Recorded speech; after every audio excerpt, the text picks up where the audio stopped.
Ви колись готували висячі курячі гомілки? Я думаю, ні. Пам-пам-пам-пам. Поєднання розмарину і картоплі 2 роки назад був одним з найуспішніших. Що знаходиться у мене в моєму ящичку? Тепер питання, навіщо це потрібно, я думаю, у вас більше не буде. Всіх вітаю. Мене звати Євген Клопотенко. Це мій YouTube канал. Ми тут говоримо про українське і готуємо українське.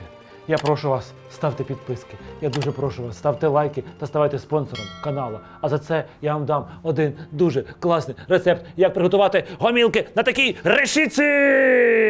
Я не можу готувати просто їжу. Я хочу робити її цікаво, щоб ви з нею бавились, гралися і щоб щось робили смачне. Будемо готувати прекрасні гомілки від торгівельної марки «Наша ряба». Гомілки мають на 20% більше м'яса, ніж чвертки, і гомілки дуже такі соковиті. Їх можна і смажити, їх можна і варити, і тушкувати.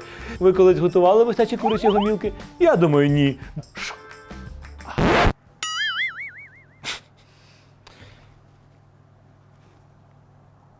Оп.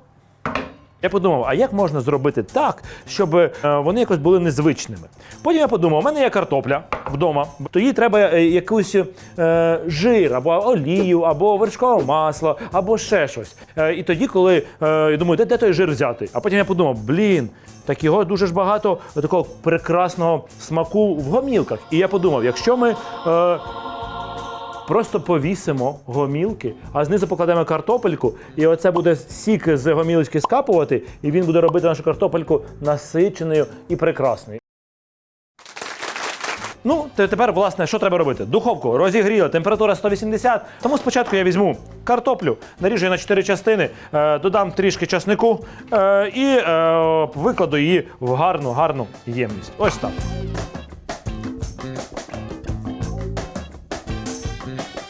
Далі я беру часник і роблю з ним прості процедури. Я просто його притискаю, розрізаю. Ось так. Знаєте, що існує такий сайт, називається Food Pairing. Це не зовсім сайт, це такий ресурс, де можна дивитися на різні цікаві поєднання. І там є такий навіть рейтинг найкращих поєднань в світі.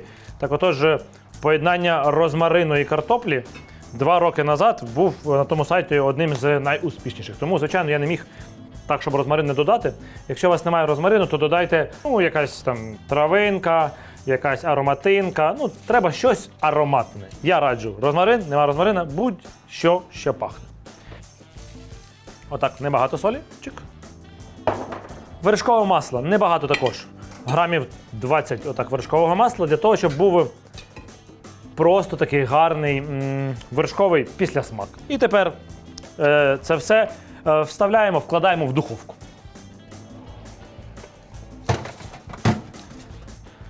Тепер беремо гомілочки. Їх дуже зручно ділити на порції, бо ми чітко розуміємо, скільки гомілочок нам потрібно і куди покласти. І це легко рахувати.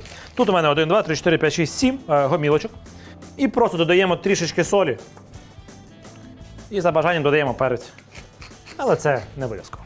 І ось так беремо. Па-бам! Дивіться. Пам-пам-пам-пам. Так. Це весело. Оп. Я їх буду одягати на різні металяшки, але можна одягати і на одну. Подивіться просто. Як на мене, це супер рішення. Якщо у вас немає решітки, придбайте решітку. Вони лишаться соковитими і будуть гарними, і таким чином ще приготують нам картоплю. Тепер відправляємо в духовку. Температура 180 десь градусів і 40 хвилин.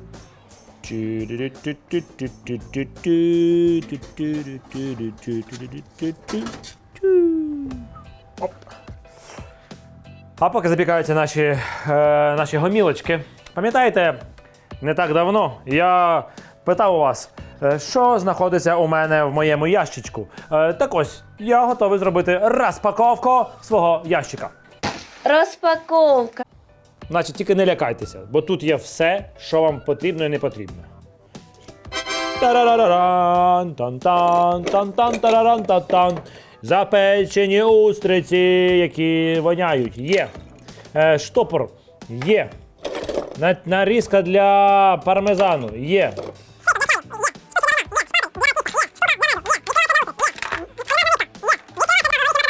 Переробленого пластику один ніж є. Якась діч. Тупо не зрозуміла. Звичайно, є. Ви не повірите, але інколи я все використовую. Коли по акції устриці, я їх купую і отак вмію ножем їх відкривати, як в фільмі. Це спеціальний ніж для устриць. Штучка для відкриття горіхи макадамія. Горіх макадамія, ось це такий горіх. Це означає, що якась людинка десь в іншій частині світу дирочки, надрізики робить, а десь людинка тут вставляє металеву штучку і відкриває горішки. Ось така буває система світова. Кулінарна нитка. Буженіну робимо ми просто буженіну. Якщо нам треба, щоб вона не розпадалася, то беремо і отак гарненько можемо змотувати. Ну, щіпчики такі кулінарні, що знаєте, коли ти береш щось таке дрібне, і ось так гарненько викладаєш на тарілочку. Існує столиця високої кухні, називається вона Копенгаген. Це в Копенгагені є дуже багато крутих ресторанів. Коли я їздив в найкращий ресторан минулого року, називається він Нома, то я там поїв, все круто, подивився, познайомився з усіма, а потім йшов додому. І по дорозі додому я знайшов на вулиці отак просто лежачі щіпчики. І ці щіпчики, вони сакральні. Знаєте, це як знак, що я щось привіз із столиці високої кухні. Тому вони, як мій талісман, я нічого ними не роблю, але просто вони лежать, ну, як щось важливе. Коли я отримую 3 зірки Мішлен, я обов'язково дістану їх, ну, щоб, як наче він вже мені це не потрібен буде талісман, але все зроблю. Тому поки не буде 3 зірки Мішлен, просто буде в мене тут лежати талісман. І поки ми тут дивилися на наші кулінарні девайси, на наші, чого це наші, якщо вони мої, то там уже майже все і приготувалося. Тепер дивіться, зробіть ось так. Бо зараз буде просто щось прекрасне і чудесне.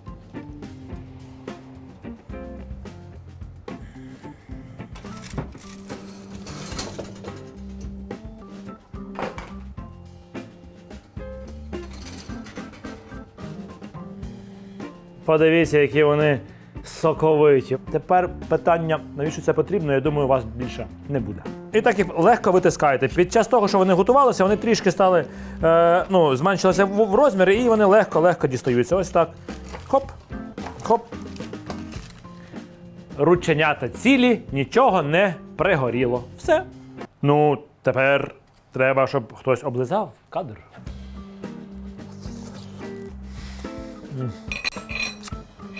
Картопля стала як цукерка.